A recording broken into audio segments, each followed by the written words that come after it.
Graça e paz, queridos e queridas. Que bom estar com vocês. Essa é a terceira vez, se eu não me engano, que eu tenho a oportunidade, o privilégio de poder ministrar aos corações de vocês.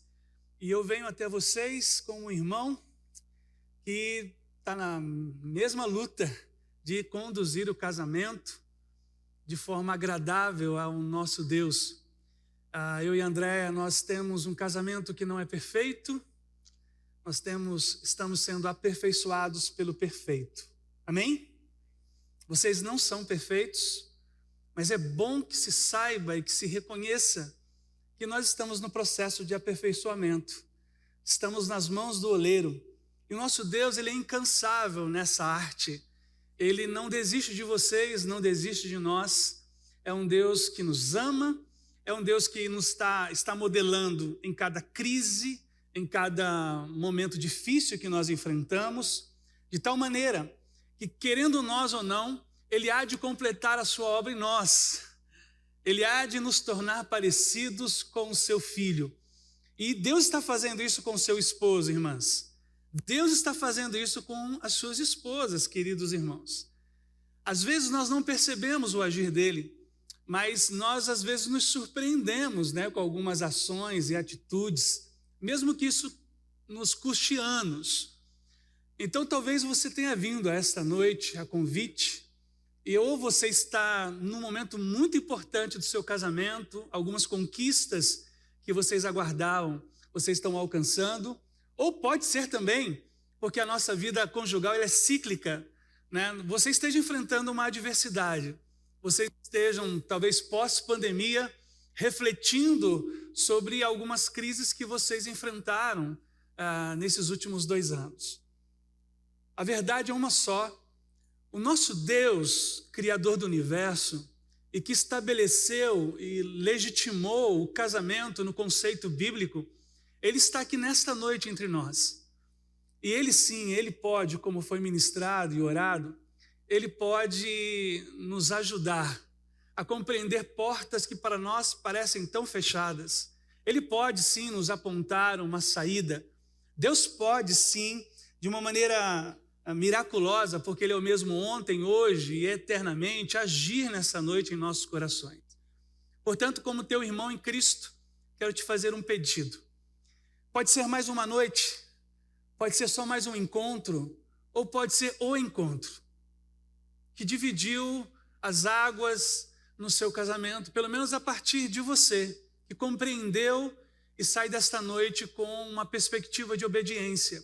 Porque nada acontece, segundo as Escrituras, se não houver uma inclinação do nosso coração e razão para obedecer, para colocar em prática aquilo que eu vou transmitir a vocês.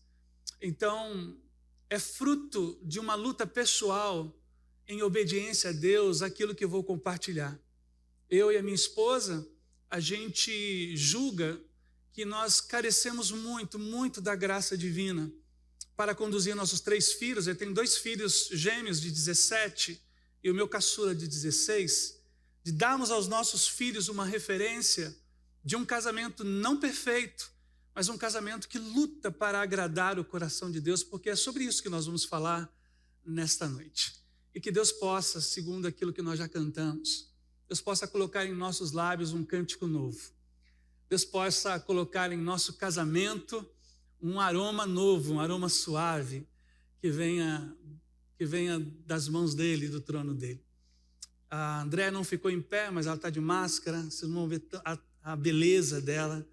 Mas eu queria que você ficasse em pé, querido, eu quero te apresentar. Então essa é a minha esposa, nós somos casados há 28 anos e, na verdade, muito mais, André? Nós estamos juntos, namoramos 7 anos. Eu não desejo isso para ninguém, namorar 7 anos. Que tortura para nós, André? Aguardarmos o dia do nosso casamento. Eu sou muito feliz em ter a Andréia comigo, uma mulher que também não é perfeita, mas que, quando a coisa aperta, a gente se dobra diante de Deus juntos, e Deus sempre nos tem dado, por sua misericórdia, a saída. Eu desejo isso tanto para cada um de vocês, Sou filho de pais divorciados. E todas as vezes que eu me encontrei diante de uma crise conjugal, a minha mente sempre era remetida para aquele dia em que minha mãe saiu de casa. E todas as vezes em que eu enfrentei uma crise conjugal intensa, e eu e André enfrentamos muitas em 28 anos, eu sempre ouvia Deus dizendo: posso fazer diferente se você quiser. Porque eu aprendi, teologicamente, que Deus nunca vai obrigar a cada um de nós a fazer nada. Por isso que a ação divina, ela requer uma demanda de rendição para encurtar o tempo do processo. Nunca foi desejo de Deus conduzir Israel por 40 anos, quando poderia em um menor tempo conduzi-la à terra prometida. Nunca foi desejo de Deus. Deus sempre faz isso por causa da resistência do coração humano. Então nós podemos encurtar o tempo do processo em que Deus quer nos conduzir enquanto casais. Então, parabéns pela iniciativa, ao Ministério de Casais, a esta comunidade tão preciosa, ao pastor Gessé, a toda a liderança. Que Deus abençoe cada um de vocês. Eu queria mais uma vez orar e pedir então que Deus os conduza neste raciocínio à luz da sua palavra. Pai, o Senhor conhece cada casal, os casamentos representados, as famílias aqui, e nós só temos uma coisa para te pedir: fala conosco, por teu Espírito, nos permita, Deus, iluminados no conhecimento que só o Senhor pode nos dar, compreender tua palavra, e podemos, ó Deus, através desses conselhos eternos, vermos, ó Deus, saída, escape, ou muito mais ainda, Pai. Sabemos que estamos no caminho certo, porque tua palavra também faz isso, ela confirma, e que esta bênção recaia sobre cada um dos meus irmãos e irmãs nesta noite. Usa-me para a tua glória, em nome de Jesus, que todos digam amém. Amém. Tem que fazer um ajuste. Pode fazer. Deu. Muito obrigado, viu? Ok, vamos lá. Casamento, aroma suave. Deixa eu ver se eu consigo aqui acessar. Muito bem. Vamos ler esse versículo juntos? Juntos. Finalmente, irmãos, pedimos e incentivamos em nome do Senhor Jesus. Paulo, quando escreve à igreja de Tessalônica, emite uma verdade que para nós ela é complexa, porque nós vivemos para nos agradar, né? É ponto já reconhecido do sistema de pensamento pós-moderno a esse momento que nós vivemos, que há uma influência enorme para que o homem seja hedonista, ele busque o seu próprio prazer, e individualista, que busque o seu prazer e não do outro. O hedonismo é a busca pelo prazer, e muitas vezes a gente até acha que é a busca pelo prazer do outro, para fazer o outro feliz, mas na verdade o sistema do pós-modernismo no qual nós vivemos hoje, estamos debaixo dele, de uma pressão enorme de filmes, de novelas, de livros, é de que você agrade a si mesmo. E aí vem Paulo e diz: olha, é um desejo de Deus, e eu incentivo, e eu suplico que vocês vivam uma vida para agradar a Deus. Inclinar o nosso casamento como se inclina um bambu com o vento para a vontade divina não é um esforço simples, porque eu, enquanto marido, terei que fazer mudanças radicais na minha postura, na forma como eu cuido da André, na forma como eu me comunico com ela, como a priorizo. É difícil demais imaginar o que Paulo vai escrever em Efésios como um simples, né? Que vós, maridos, amem as vossas esposas como Jesus Cristo amou a igreja a ponto de se entregar à cruz por ela. Não é simples isso é complexo. Ser capaz de morrer para mim a fim de que a Andréia seja feliz no meu casamento. Da mesma forma, a Andréia, na perspectiva paulina, de que ela deveria se submeter a mim, ou se colocar na mesma missão de administrar a casa e a família, como a igreja se submete a Cristo. Mas a verdade é, ganha o casal, ganha o casamento, que vive para agradar a Deus. Então, quando a gente está falando de o casamento ser um aroma agradável, ser um aroma suave, tem a ver com coisa que Deus quer sentir. Tem a ver com o cheiro que Deus quer receber. Não é qualquer cheiro, não é qualquer casamento, não é de qualquer jeito, não é qualquer adoração. Tem a ver com o que Deus quer. E eu queria ilustrar isso para vocês de uma maneira muito interessante. Quantos de vocês já receberam uma cesta de café da manhã, como o Dia dos Pais, como aniversário? Todos já receberam? Quem nunca recebeu, nós vamos providenciar. Alguém aqui nunca recebeu uma cesta de café da manhã? Pode falar, pastor, eu nunca recebi. A nossa equipe aqui estou colocando a bomba nas mãos da liderança, né? A gente vai providenciar. Eu já recebi. E o que acontece com as cestas de café da manhã que alguém nos dá? Eles não sabem o que a gente gosta. Então vem torrone. Gente, geleia de damasco. Eu não gosto de geleia de damasco. E mais que vem, André, que a gente estava conversando? Iogurte de mel, eu não gosto disso. Eu não gosto de barra de cereal. Então tem coisas na cesta, sejam sinceros, balança a cabeça, que a gente não come e deixa. Sim ou não? Vem tudo certinho. Aí o que a André pensou? Esse ano, no Dia dos Pais, ela falou assim, reuniu os filhos e falaram, e conversaram e disseram, vamos fazer uma cesta com tudo que o papai gosta? Ah, irmãos, só vem porcaria no que eu gosto. Porque vem Ana Maria. Eu gosto demais da Ana Maria. Colocaram Ana Maria. Eu gosto demais de chocolate. Então veio chocolate. Fizeram uma cesta para me agradar. E o que fizeram? Tiveram que ir ao supermercado. E tiveram que se lembrar de que ao longo dos anos, a André, claro, deu muitas dicas para os meus filhos, de coisas que ao abrir a cesta eu pudesse me agradar. Não sei se vocês entenderam o conceito para introduzir aquilo que eu quero levar vocês a pensarem. Quando nós falamos de Deus, nós estamos falando daquilo que na relação com Ele a gente compreendeu que o agrada. Tratar a esposa de qualquer maneira não é uma forma agradável a Deus. Então, na cesta, eu vou colocar mais gentileza no trato para com a esposa.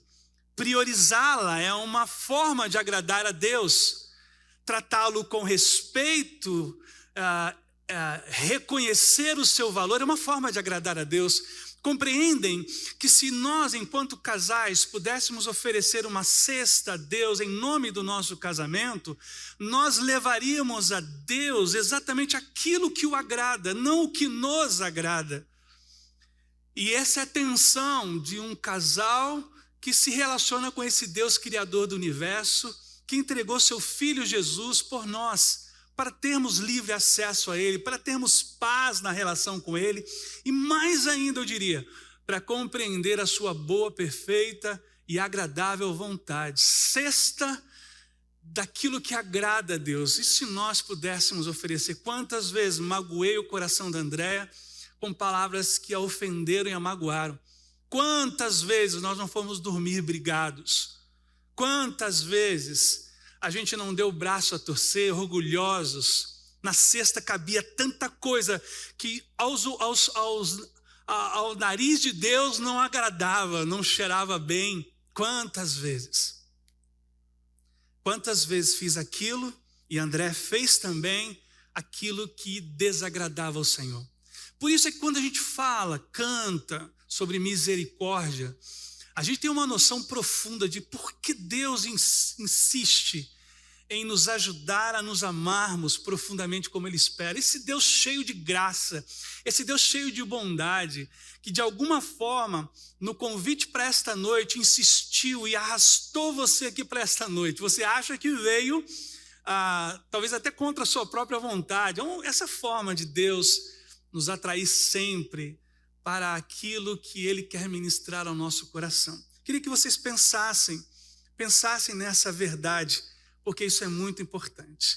A palavra holocausto, que é uma palavra presente na Bíblia para os sacrifícios do Antigo Testamento, antes de Cristo entregar-se à cruz, eram necessários os sacrifícios no Antigo Testamento para que o homem compreendesse que o seu pecado cometido contra Deus custou algo. E ao ver um animal morrer, ele saberia que alguém teve que pagar por aquilo que ele fez. É evidente que isso apontava para o futuro em que Cristo assumiria o pecado de toda a humanidade, dando assim livre acesso ao coração do Pai. Mas a raiz dessa palavra hebraica ela é muito linda, se chama olá. Não é olá de olá, é de olá. Significa fazer subir. Então o holocausto, o sacrifício, ele tinha uma verdade, né, que é aquilo que nós ritualmente estamos oferecendo, detalhadamente estamos oferecendo a Deus. O sacrifício tinha que ser exatamente como a lei prescrevia, uma vez que no fogo aquilo chegava até Deus. Era um esforço de fazer chegar a adoração através de um sacrifício a Deus. Entendem como quando a gente propõe, eu acredito que isso estava no coração da liderança deste ministério, em olhar para o casamento como uma oferta a Deus, como uma oferta de sacrifício a Deus, como um esforço de tornar a nossa expressão do amor conjugal em adoração a Deus. A gente consegue fazer isso em um encontro como esse. A gente consegue dar as mãos aqui, a gente consegue orar, mas a beleza da adoração bíblica é que ela rompe o templo e rompe o tempo. A gente precisa reconhecer que a casa onde nós moramos, a cama onde nós nos deitamos, a mesa onde nos assentamos para fazer as refeições familiares, conjugais, é o lugar de adoração a Deus. E a gente se esquece disso. Então a gente consegue maquiar o casamento, a gente consegue preparar o casamento para que pelo menos uma vez por semana, ou eventualmente num encontro de casais, a gente ofereça uma expressão de que está tudo bem. Mas olha, se tem algo que eu entendi ao longo desses anos com o meu casamento e a minha relação com Deus, é que Deus busca sinceridade. Deus tem um desejo enorme de que nós sejamos transparentes ao ponto de dizer para Ele: Senhor, Tu sabes que não está bem. Oh Deus, nós precisamos de Ti.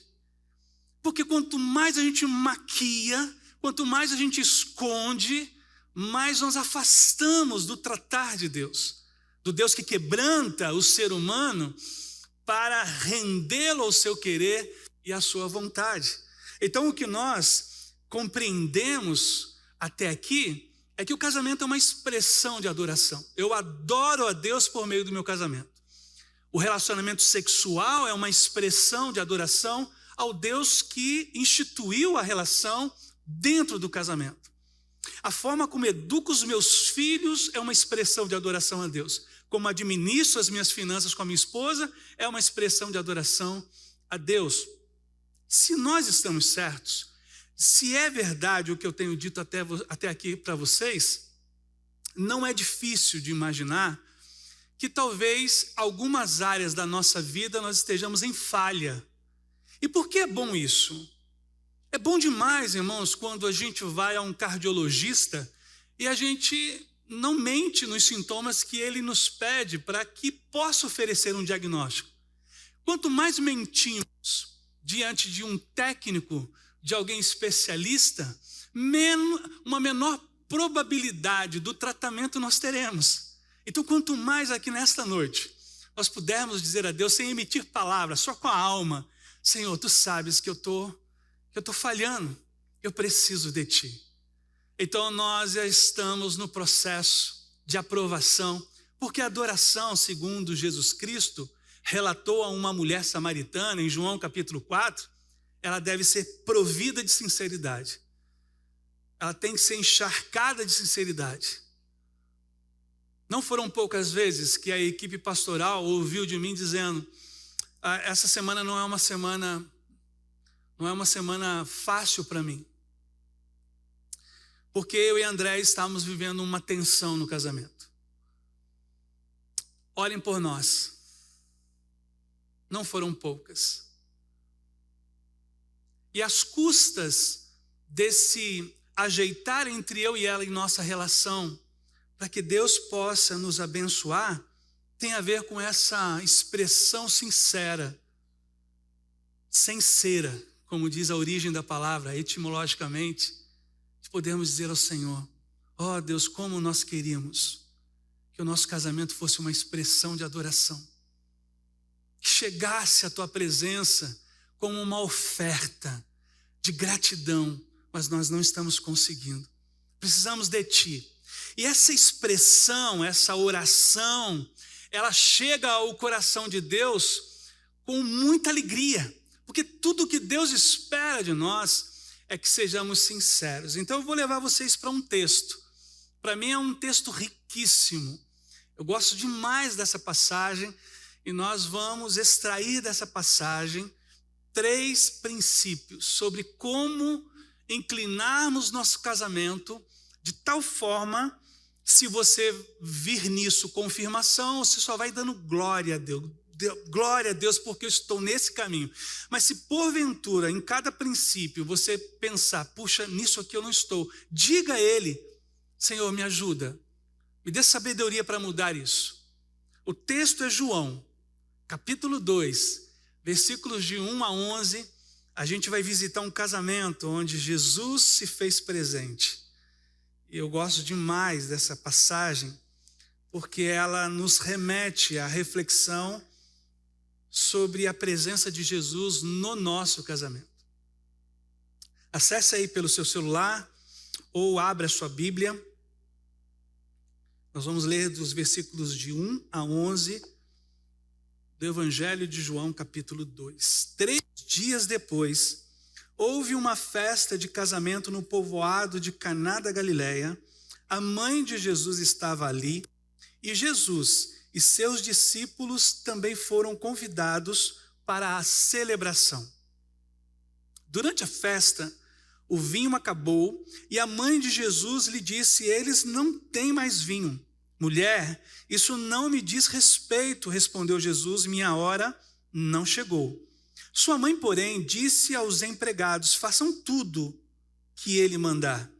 Havia ali perto 6 potes de pedra usados na purificação cerimonial judaica. Cada um tinha capacidade entre 80 e 120 litros. Jesus disse aos empregados: encham os potes com água. Quando os potes estavam cheios, disse: agora tirem um pouco e levem ao mestre de cerimônias. Os empregados seguiram suas instruções. O mestre de cerimônias provou a água transformada em vinho, sem conhecer sua procedência, entre parênteses, embora os empregados obviamente soubessem. Então chamou o noivo. O anfitrião sempre serve o melhor vinho primeiro, disse ele. Depois, quando todos já beberam bastante, serve o vinho de menor qualidade, mas você guardou o melhor vinho até agora. Esse sinal em Caná da Galileia foi o primeiro milagre que Jesus fez. Com isso, ele manifestou sua glória. Seus discípulos creram nele. Essa história narrada pelo evangelista João sobre a presença de Jesus em um casamento pode nos ajudar a compreender ações na direção dele que possam agradá-lo, tornando o nosso casamento um aroma agradável, uma expressão de adoração. Os meus conselhos serão óbvios, práticos, porém desafiadores, porque nem sempre nós conseguiremos oferecer aquilo que é óbvio, porque nos custa. A gente tem que mudar algumas coisas. Eu tenho 52 anos, exigir que eu mude alguma coisa nessa altura do campeonato demandará um esforço enorme da minha parte. Primeiro porque eu quero mudar e talvez o propósito para essa mudança me ajude. Eu quero mudar para agradar o coração do meu Redentor, do Deus da minha vida. E agradando o coração de Deus, automaticamente estou agradando o coração da minha esposa, do meu esposo. Esses propósitos, eles podem nos servir como incentivo para os casais que estão ainda no começo da sua jornada, ou para alguns como eu que já tem 28, 30, 40 anos. Eu ministrei há pouco tempo em um encontro de casais e alguém com 50 anos esperou que houvesse o término da reunião, me procurou à parte e disse: eu nunca entendi que talvez ainda houvesse esperança para alguém como eu, com mais de 50 anos de casamento, para algo que pudesse ser mudado. E ele foi embora e eu fiquei pensando que, às vezes, nós acreditamos que as mudanças devam ocorrer para os outros, mas para mim já não há mais esperança. E essa não é uma palavra bíblica, porque Deus está mudando pessoas em idades assim super avançadas. Noé aos 500, Abraão aos 75, Moisés aos 80. Deus está tratando com os seres humanos, porque na perspectiva de Deus, nunca é tarde para mudar. Nunca é tarde para experimentar da parte dele sua graça e bondade. Até porque eu não acredito que a existência humana seja desprovida de prazer e alegria. Eu não acredito que apenas a eternidade seja o lugar da realização plena da minha alma. Eu ainda acredito que a vida abundante de João capítulo 10, versículo 10, que Jesus prometeu aos seus seguidores, tem a ver com o casamento. Tem a ver com essa perspectiva de estarmos juntos e experimentarmos a alegria dos céus.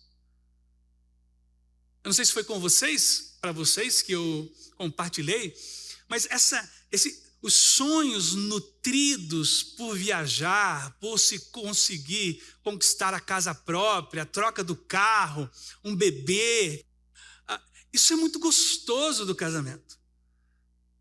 Eu e ela vimos agora para cá conversando sobre como vai ser os nossos planos, porque a gente tinha uma viagem que vem sendo, remarcada desde o início da pandemia. Essa perspectiva da jornada 2, ela não pode de maneira alguma ser consumida pela melancolia, pelo tédio. Nós precisamos continuar acreditando que Deus está derramando sobre nossa jornada 2 algo novo, porque Ele é assim. Eis que faço novas todas as coisas. Ele é assim. Eis que ponho em teus lábios um novo cântico de vitória. Então, se eu puder incendiar vocês nesse sentido, se eu puder chacoalhar vocês para essa perspectiva de que mesmo casamentos com bodas avançadíssimas, que servem de modelo, ainda podem mudar. Podemos tratar melhor. Podemos agradar a Deus e ao nosso cônjuge melhor do que temos feito até aqui. O primeiro dos conselhos que quero dar é esse: desejem juntos a presença de Deus. Podem repetir? Esse texto é claro.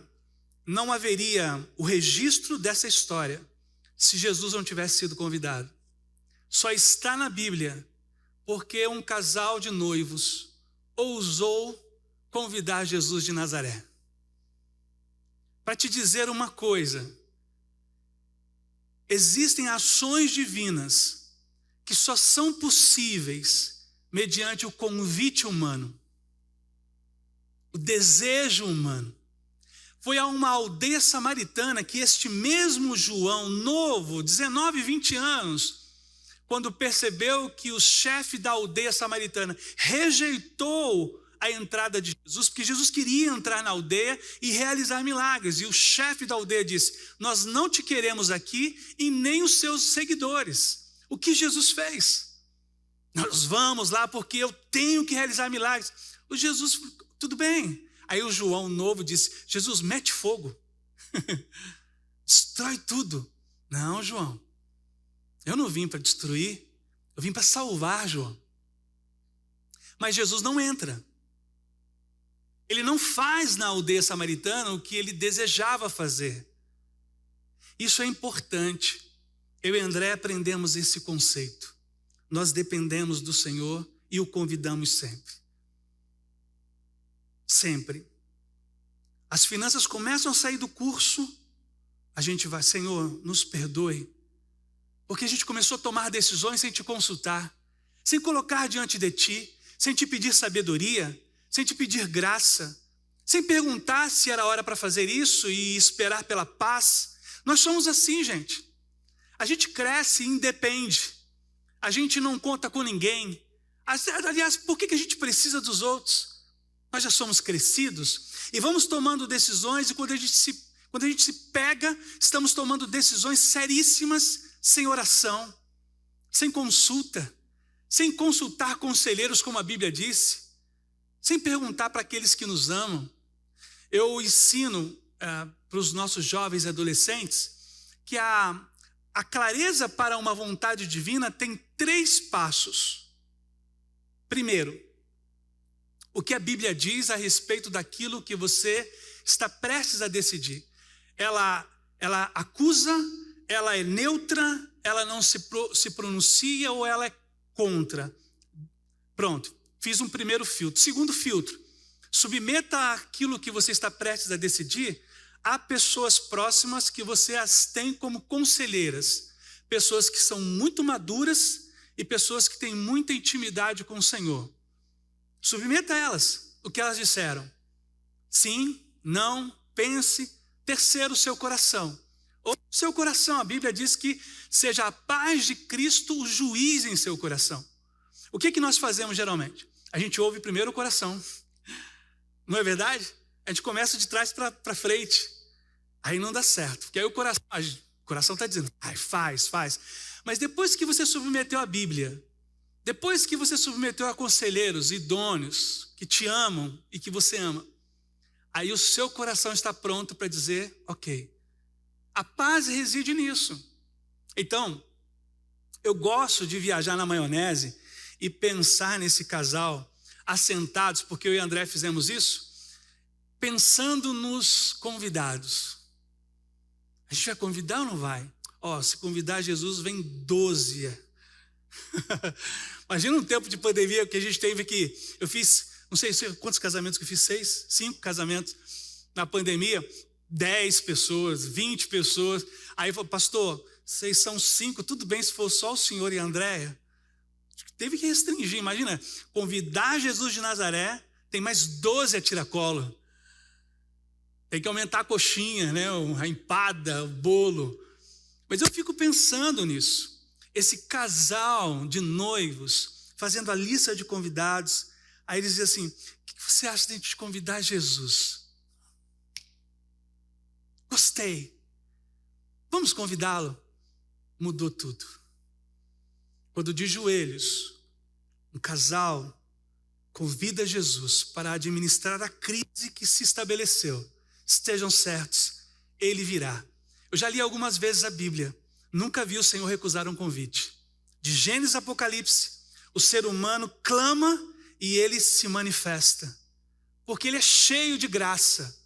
Ele disse pela boca do profeta, eu tenho bons pensamentos. Ele disse pela boca de Jeremias, clame a mim e eu te responderei. Se me buscares de todo o coração, eu me permitirei ser encontrado por vocês.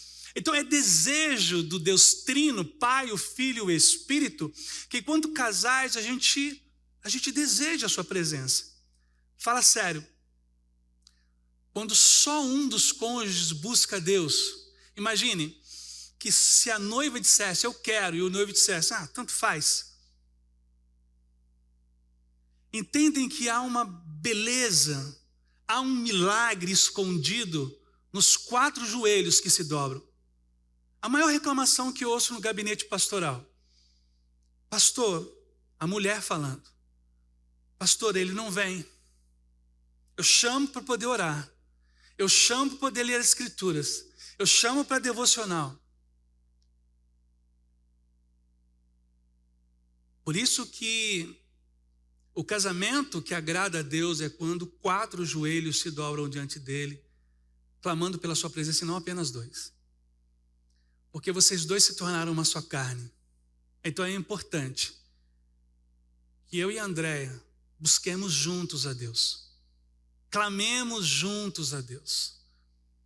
E não foram poucas vezes que eu e ela nos dobramos diante do Senhor sem enxergarmos uma saída. Não foram poucas vezes que a gente viu milagres assim, ações sobrenaturais de Deus. Eu não sei como vocês chegaram aqui, mas a verdade é que a gente pode sair diferente. O que o pregador diz, ou o dirigente do culto sempre diz: Senhor, nos leve diferentes da forma como entramos. Isso é verdade. Muitos homens e mulheres entraram de uma maneira na presença de Jesus, mas saíram totalmente tocados e transformados porque desejaram, porque quiseram. Então, talvez quando vocês hoje voltarem a casa e pisarem no capacho dizendo seja bem-vindo, talvez vocês possam parar ali e darem as mãos e dizer: Senhor, vem conosco para dentro da nossa casa. Talvez amanhã, quando vocês acordarem e forem tomar o café juntos, num domingo que é o dia do Senhor, talvez valha a pena dizer: Senhor, faz tempo que a gente não te convida para nos conduzir na educação dos nossos filhos. Conversava com um pai há alguns meses atrás, e o pai dizia: pastor, onde foi que eu errei? Perdeu o filho não quer mais saber da igreja. Eu falei: eu não sei, mas eu vou te dizer uma coisa: recupere, vá atrás, ore, se quebrante.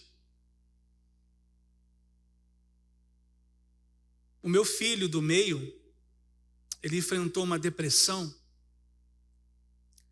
e eu me lembro de, nessa luta com o meu filho em depressão, não querendo mais saber de ir na igreja, com raiva de Deus, eu incansavelmente colocar o meu celular para despertar na madrugada. Eu sou péssimo se eu não tiver uma noite bem dormida. Não sei se você é assim. Quem confessa, por favor, como eu? Se a noite não for... Obrigado. Eu sou normal. Se a noite não for bem dormida para mim, mas eu precisava tanto da bênção de Deus, como o Jacó que lutou pela bênção, porque ele temia o encontro com seu irmão Esaú. Lembram disso? Ele lutou com Deus até que Deus desse a bênção para o encontro que ele teria com o irmão, e o encontro foi abençoador.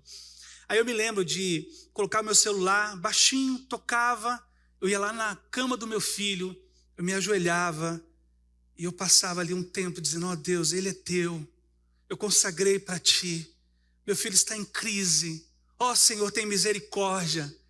E agora há pouco, antes de virmos para cá, eu vi a alegria no coração do meu filho para o evento da juventude que ocorreria na igreja.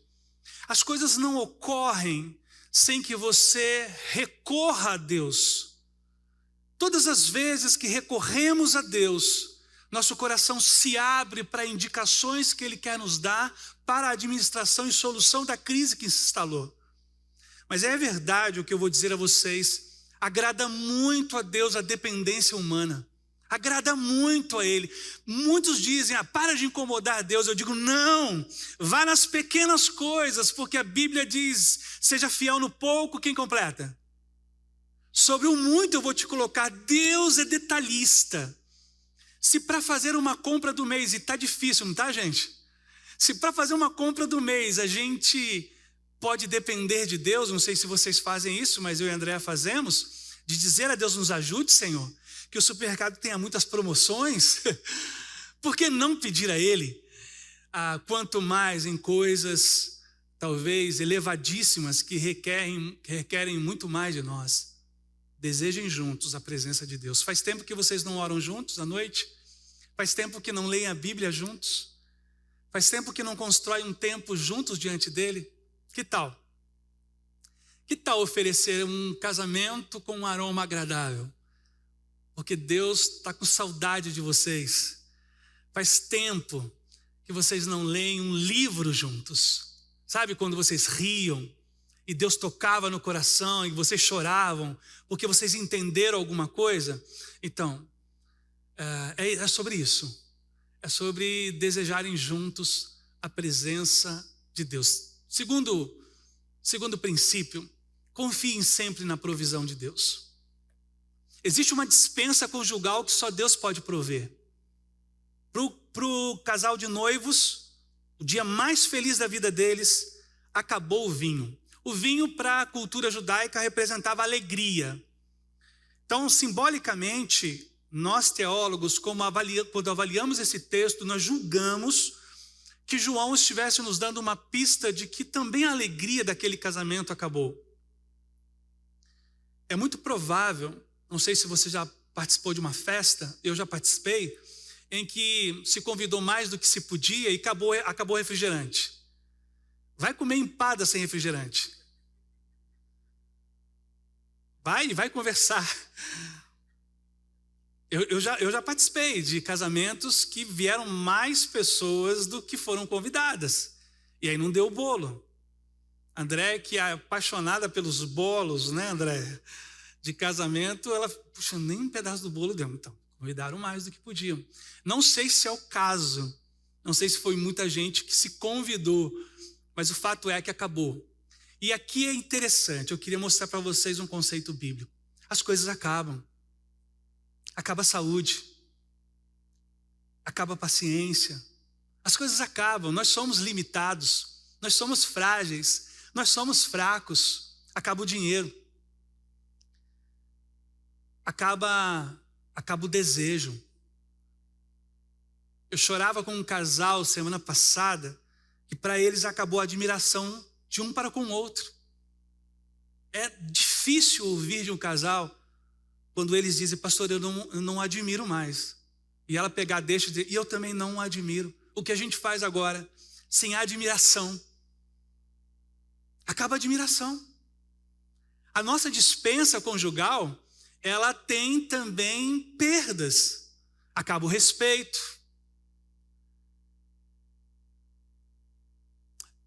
Talvez essa seja a noite da gente dizer para Deus, Senhor, Tu sabes o que acabou entre nós dois. O Senhor sabe. E a boa notícia que eu tenho para vocês, se preparem.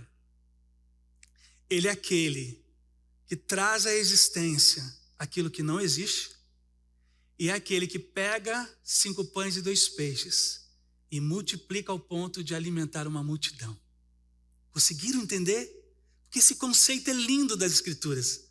Pastor, mas o meu respeito está desse tamanhozinho. Coloca na mão dele. Lembra do grão de mostarda. 1/3 do tamanho de um grão de arroz. Colocado nas mãos de Deus, crescem. Quantas vezes eu e ela não oramos, eu e minha esposa, Senhor, nos ajude, porque o recurso é pouco. Eu e André já passamos uma situação de não termos o que comer. Hoje, vindo com o nosso carro para esse evento, a gente é remetido àquele tempo em que o Senhor nos proveu, Jeová Jirê, aquele que provê, aquele que olha a nossa dispensa da alma, a dispensa do coração, e diz, eu coloco agora respeito pelo outro, coloco um pouco de admiração. Gente, talvez tenha acabado a confiança. A confiança é frágil na relação a dois. Talvez houve um erro e a confiança ela está difícil porque ela é um processo. Por que é tão difícil a confiança? Porque ela não é um ato. A confiança é uma construção de anos. E quando a gente a perde, é como se um prédio inteiro viesse abaixo. E a gente tem que construir lentamente. O Senhor é capaz de nos ajudar nesse processo. Então o casal está lá naquela correria. E aí, o que a gente vai comprar? O que a gente vai fazer? A mãe de Jesus, Maria, disse, você percebeu? Percebi, eu estou atento. Isso aqui é gostoso. Porque se Jesus, já pensou se o texto fosse assim, não sei o que aconteceu. Não, Jesus está ligado. Jesus está antenado, Ele sabe do seu choro no chuveiro para os seus filhos não saberem. Ele sabe que vocês já não estão dormindo mais juntos. Ele sabe que vocês estão sem conversar e conversam apenas pelas aparências. Ele sabe, e porque Ele sabe, Ele pode fazer tudo. Entendem? Eu acho incrível isso da parte de Jesus Cristo. A gente acha que Ele está distante, a gente acha que Ele está dormindo. Não, o guarda de Israel, diz a Bíblia, o salmista, ele não dorme. Ele está atento. Quantas vezes eu não voltei da igreja como pastor, com uma crise no meu casamento. E o Senhor sabia, e o Senhor ministrava, e a gente se quebrantava diante do Senhor, e o Senhor nos curava, nos avivava, dava uma bênção para o nosso casamento. Porque Ele está perto. Ele está perto daqueles que o temem. Ele está perto daqueles que o amam. O Senhor está perto de vocês. Ele não os abandonou. Ele está atento. Ele está vendo que a despensa está vazia. Mas Ele está pronto, se você depender, para encher de novo a despensa. Colocar de novo o respeito. Colocar mais admiração, mais confiança, mais alegria no casamento. Eu creio que Ele possa fazer isso. Quantos aqui nesta noite creem que Ele pode fazer isso? Levanta a mão aí, vai. Isso, nós cremos juntos. Está difícil, pastor Marcos. Eu sei mesmo.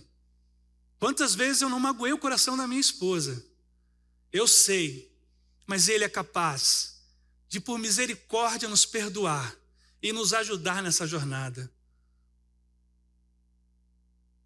Eu já tenho mais tempo de casamento do que meus pais tiveram. Isso é a graça de Deus. Isso é a misericórdia de Deus para nossas vidas.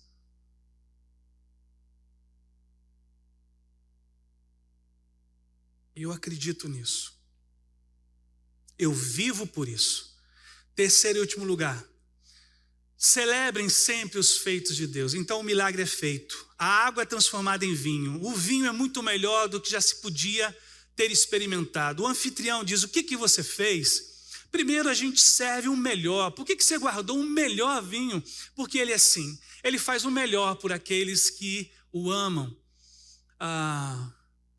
O casamento, e aqui que há um segredo, né? O casamento de hoje, de 28 anos, meu e da Andréia, ele pode ser melhor do que a gente já foi capaz de experimentar até o momento. Ele é capaz de fazer isso. De na despensa, enchê-la com a sua graça e bondade. Agora, olha que interessante, é muito comum pedirmos e recebermos juntos algo que a gente queria da parte de Deus. Mas é muito comum nos esquecermos de celebrarmos juntos. Eu costumo dizer que eu aprendi isso com a Andréia e a Andréia aprendeu isso comigo. A gente não perde uma oportunidade de celebrarmos. Às vezes é uma coisa pouca da família, às vezes é uma prova que um dos filhos tirou. Sabe para onde a gente vai? A gente vai para a feira comer pastel de feira. Vamos celebrar? Vamos aonde? Vamos no McDonald's, vamos no pastel de feira. E aí os 5 saem juntos e celebram. Às vezes a gente vai no cinema e a gente fala que lembra o que o Senhor fez por nós? Celebrar. Já perceberam que nos Salmos Deus coloca no coração dos salmistas essa expressão de gratidão aos céus, porque nós nos esquecemos. Gente, isso é tão sério o que eu estou dizendo, que quando Jesus curou 10 leprosos, quantos voltaram para agradecê-lo? Você se lembra da passagem bíblica porque ela é muito impressionante. Ora, Jesus sabia que só um dos 10 voltou. Por que ele tem que perguntar cadê os 9? Aí quando volta aquele que voltou com o coração para agradecer, peraí, cadê os 9? Por que Jesus disse isso? Porque Ele queria que nós soubéssemos que a gratidão para Ele é importante. A celebração do que Ele fez na nossa vida é importante. Então celebrem. Quanto tempo faz que vocês não celebram juntos? Faça um bolo, faça um jantar, celebrem. Celebrem porque a nossa vida terrena, ela é para cá. Não sei se vocês já leram, já estudaram, mas uma das posições teológicas a respeito do céu é que nós não nos reconheceremos como marido e mulher. Nos reconheceremos como irmãos em Cristo. Porque Andréia foi salva por Jesus, lá no céu eu não a verei e direi: minha esposa, que bom te reencontrar aqui. Eu encontrarei a minha irmã em Cristo. Jesus disse isso, explicando sobre casamentos. Se uma pessoa se casa com uma outra e chega no céu, não é assim. No céu não tem isso. No céu a relação é a fraternidade. Então aproveitem na terra, celebrem na terra.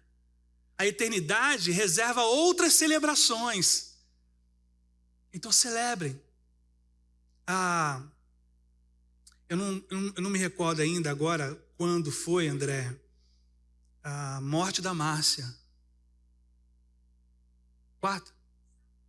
Sábado passado, uma pessoa que foi membro da nossa comunidade, de 42 anos, faleceu. Mas estava tudo bem, não foi de Covid. Um AVC interrompeu a jornada. Nova, uma filha de 12 anos, linda, Sara. E todas as vezes que eu vou no velório, pastores fazem muitos velórios, eu fiz muitos velórios durante a pandemia. Eu volto para casa sempre dizendo isso: Senhor, me ajuda a não perder tempo, a celebrar os teus feitos. Eu imagino esse casamento como foi, o anfitrião falando para parar, parem, vocês precisam saber o que aconteceu aqui, porque a Bíblia diz que foi o primeiro milagre de Jesus. De todos os milagres, foi o primeiro que ele realizou. E a Bíblia diz, e os discípulos creram nele. Eu imagino como foi essa festa, a alegria de volta, todo mundo celebrou. O judeu gosta muito de dança, tenho certeza que todos dançaram. Quanto tempo faz que vocês não celebram? Quanto tempo faz que vocês não saem juntos? Só saem com os filhos. Eu e André, nós temos uma regra em casa, desde que os meninos e a Giovana tinham apenas 4 anos de idade. Quando tinham 4 anos, a gente falou, agora nossas férias serão assim, 15 dias com eles, 15 dias sem eles, só nós dois. Eles estão com 17, então há 13 anos nós fazemos isso. Nós investimos no nosso casamento. Nós saímos juntos. Às vezes a Andréa sai com a Giovana, minha filha. Às vezes eu saio com o Arthur. Tem horas que a Andréa sai com o Arthur. A gente celebra, a gente conversa. A gente precisa fazer isso, montar quebra-cabeça de 10 mil peças juntos. A gente precisa ter mais tempo em família para celebrarmos. A gente ouve uma frase que é muito batida hoje. Construir memória afetiva. Quantos já ouviram essa expressão aí na internet? O que é construir memórias afetivas, gente? Brincar, rir, colocar na mente dos nossos filhos memórias que lá à frente eles vão contar para os nossos netos. E os nossos netos, minha bisavó, meu pai diz, o meu avô conta que o meu bisa, ele é a minha bisavó. Memória afetiva, construa. A vida é louca, a gente só quer ter e depois não tem tempo para desfrutar, porque perdemos. O Senhor está nos ensinando, celebrem juntos e celebrem sempre os feitos de Deus. Eu encerro contando a história.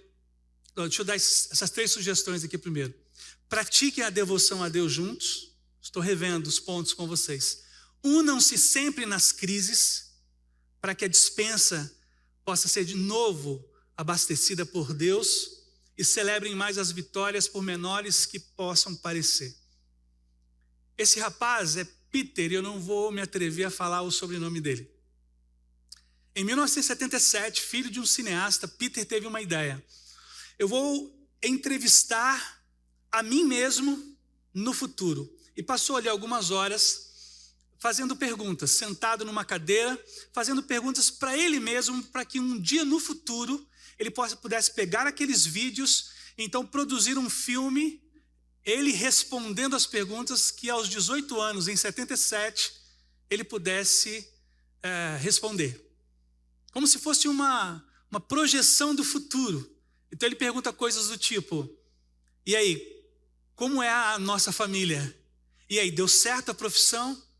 E aí, fez muitos amigos? Ele faz várias perguntas. Isso foi em 77, quando Peter tinha 18 anos. Em 2015 ele fez isso. Então está ele ali em 2015 com 56, aqui. E aí ele projetou esse filme, está lá no Google, se vocês quiserem depois assistir. Eu achei isso tão interessante, né? O de 56 anos encarando o de 18 e ele respondendo as perguntas. Então produziu um filme em que ele paulatinamente faz a pergunta e ele então, ele mesmo com 56 responde. Quando eu vi essa notícia, né, essa história, eu pensei na gente. E se a gente pudesse se projetar daqui a 5 anos? Por exemplo, quem assistiu aquele filme Up? Aventura nas Alturas, né? Eu fico me projetando com o André, velhinho. Os dois velhinhos. Um apoiando o outro. Com dentadura. Sem cabelo nenhum. Tente se projetar agora pela fé. Pastor, eu não consigo enxergar um futuro para nós dois. Sim, pela fé a gente consegue. Ah, pastor, então, pela fé eu queria que daqui a 5 anos nós estivéssemos muito bem, nossos filhos bem. Eu sonho em ver os meus filhos casados. Eu sonhava com eles convertidos e batizados. Deus já nos deu a realização desse sonho. Agora eu sonho com eles casados, formando suas famílias. Peço que Deus me dê vida. Eu queria viver 100 anos, irmãos, com saúde. Digam amém. Obrigado. Queria ver os meus filhos e os filhos dos meus filhos e a André do meu lado. Talvez seja possível diante de um Deus que pode todas as coisas. Talvez você diga, pastor, a palavra foi muito interessante. Eu quero. Agora está muito difícil, mas eu sonho daqui a 5 anos com a gente com a casa própria. Eu sonho com a gente, por exemplo, eu e o André tivemos um sonho juntos de ir a Paris. Fomos há 3 anos atrás, 4 anos. 2019, então demorou uns 20 anos isso. Mas sonhamos e nutrimos, guardamos dinheiro, o euro estava caro. Mas fomos. Agora a gente tem um outro sonho. Se imagine para além da tempestade que está sobre a vida de vocês. Se imaginem para a crise solucionada. Pastor, a gente está vivendo uma crise com o nosso filho. Se imagine, porque a fé tem essa natureza. Enxergar aquilo que a gente não vê. Tocar aquilo que agora é intocável, intangível. Porque agora eu queria orar por vocês. Orar por nós. E talvez a graça divina alcance agora o nosso coração de tal maneira que a gente volte para casa, como orou o nosso irmão, cheios dessa sabedoria de Deus. Porque isso é o que Deus quer. Uma vida que agrade, um casamento que agrade o coração dele. Nem sempre a gente sabe como vai ser, mas a gente sabe como deve começar. Abraão só sabia que tinha que sair da terra e parentela, mas ele não sabia para onde e como seria. Então ele deu o primeiro passo. Às vezes nós só precisamos dar um passo de fé. Senhor, eu tenho dificuldade de enxergar que algo possa ser feito em nossa direção, mas se o Senhor me trouxe aqui nesta noite, então eu quero crer. Eu quero crer que o Senhor há de nos ajudar. Então eu queria pedir que vocês se colocassem em pé, por favor. Queria pedir que a André viesse aqui comigo. Nós vamos orar. Eu não sei ao ministério de louvor se é possível nós cantarmos queremos o teu nome engrandecer, grande é o Senhor. É possível. Então, por favor, irmão, nos ajude nisso. Nessa canção, existe uma parte que diz confiamos em teu infinito amor. Então, nessa parte, de mãos dadas com a sua esposa, com o seu esposo, vocês vão dizer, Senhor, nós confiamos em teu infinito amor. A gente sabe que o maligno, ele quer nos destruir e nos separar. Essa é a intenção dele, matar, roubar e destruir. Mas nós engrandecemos a ele, pela obra dele na nossa jornada 2, nas nossas vidas. E a gente vai glorificá-lo por isso. Vamos cantar essa canção juntos, como casais? Aí depois nós vamos orar. E aí eu devolvo a palavra com muita gratidão pela oportunidade que vocês nos ofereceram. Estamos aqui.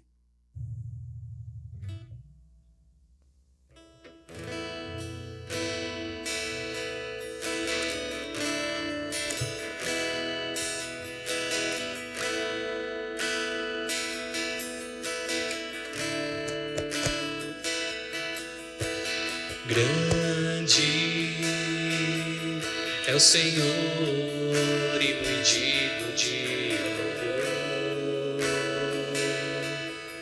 na cidade do nosso Deus, o santo monte. A alegria de toda a terra.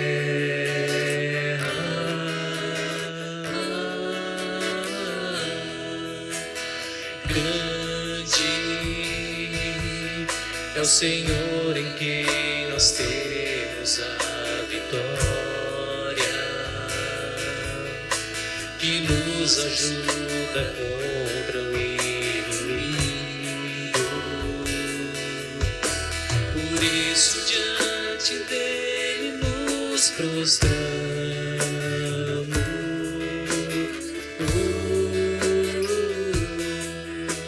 Queremos o teu nome engrandecer e agradecer-te por tua obra em nossas vidas. Confiamos em teu infinito amor, pois só tu és o Deus eterno sobre toda a terra e céu. Queremos o teu nome engrandecer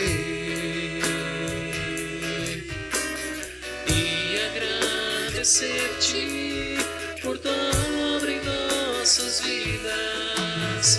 Confiamos em teu infinito amor, pois só tu és o Deus eterno sobre toda a terra e céu.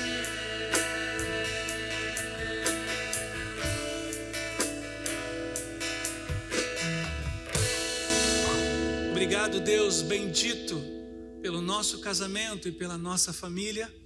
Nós engrandecemos ao Senhor e confiamos em teu amor. Nós agradecemos, ó Deus, pela tua graça e nos colocamos diante do Senhor nesta noite como dependentes de ti, como, ó Deus, aqueles que confiam apesar de toda circunstância que enfrentam, e como aqueles que estão prontos para celebrar toda a vitória que o Senhor nos fizer alcançar. Abençoe juntamente com cada casal aqui, ó Deus, todos os seus filhos, todas as suas famílias, Pai. E obrigado por esse ministério, obrigado por esta igreja, Pai, que ela continue assim, avante, atuante, oferecendo a Ti, ó Deus, a oportunidade de que casais possam ser ministrados pela Tua palavra. E assim oramos juntos, certos de que o Senhor nos ouve e de que fará muito mais do que pedimos ou pensamos, pois oramos em nome de Jesus Cristo, que todos digam amém. Amém. Muito obrigado.